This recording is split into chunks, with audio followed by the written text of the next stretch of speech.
ज्या योजनेमुळे महायुती सरकारचे महाराष्ट्रात भक्कम सरकार उभं राहिले, त्याच लाडक्या बहीण योजनेमुळे राज्यावर 1.32 लाख कोटींचे कर्ज वाढले आहे। महायुती सरकारने या योजनेच्या माध्यमातून महिलांना आर्थिक सहाय्य देण्याचा दावा केला, पण त्यामुळे राज्याची आर्थिक कोंडी झाली आहे। या योजनेचा आर्थिक ताण, त्याचे परिणाम व योजनेतून कमी झालेल्या लाडक्या बहिणी यांचे मत जाणून घेऊया आपण आजच्या या व्हिडिओमध्ये। नमस्कार, मी ओमकार आणि तुम्ही बघताय महाराष्ट्र कट्टा।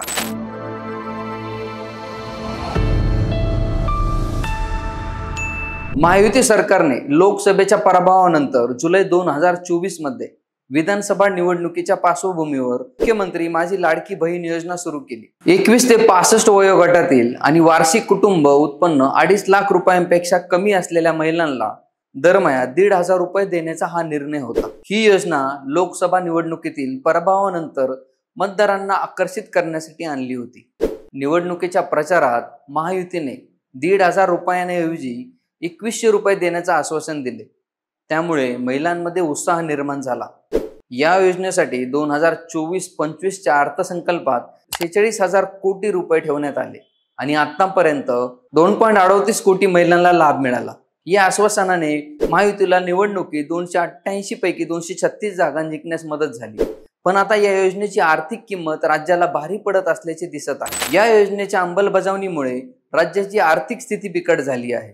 2025-26 च्या अर्थसंकल्पात अर्थमंत्री अजित पवार यांनी लाडकी बहीण योजनेसाठी 46,000 कोटींवरून 36,000 कोटींवर कमी केला।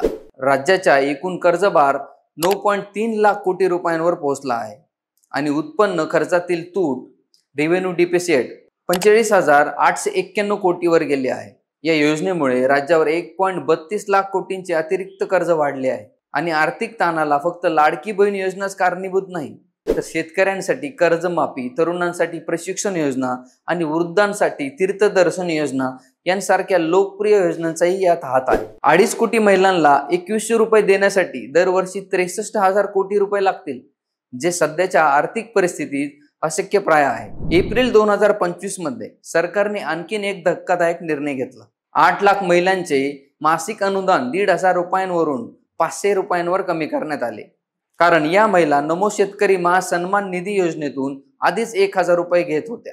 या योजनेच्या नियमानुसार एकूण लाभ 1,500 रुपयांपेक्षा जास्त नसावा, त्यामुळे सरकारने हा निर्णय घेतला।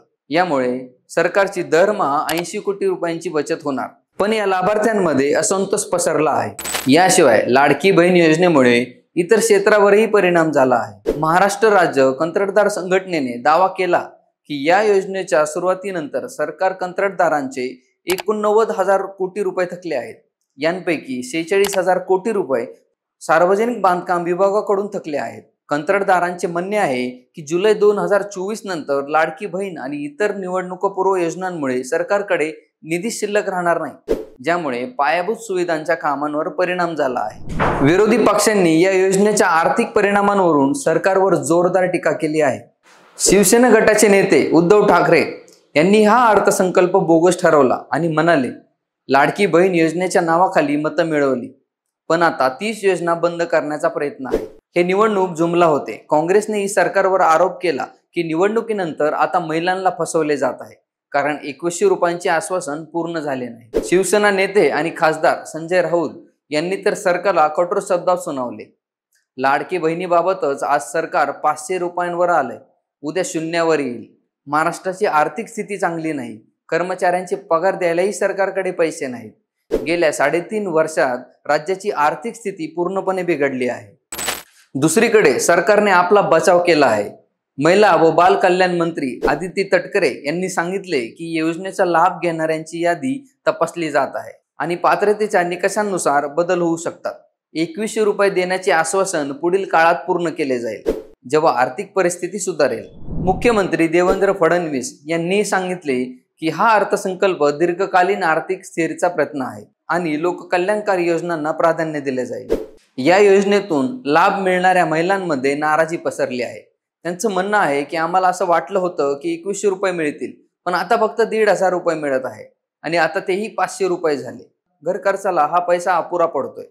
काही ठिकाणी लाभार्थ्यांची यादी तपासून 17 लाख महिलांची नावे काढून टाकण्यात आली आहेत, ज्यामुळे गोंधळ वाढला आहे। विशेष तज्ज्ञांचे मत आहे की जर सरकारने ही योजना कायमची ठेवायची असेल तर नवीन करवाढ किंवा कर्ज घ्यावे लागेल, जे सामान्य माणसावर परिणाम करू शकते. दुसरीकडे जर ही योजना बंद केली तर मतदारांमध्ये नाराजी वाढेल, ज्याचा फटका पुढील निवडणुकीमध्ये बसू शकतो. महाराष्ट्र, जो एकेकाळी आर्थिकदृष्ट्या सक्षम राज्य म्हणून ओळखला जात होता, आता आर्थिक संकटात पडला आहे आणि हे संकट लवकर सुटण्याची चिन्हे दिसत नाहीये.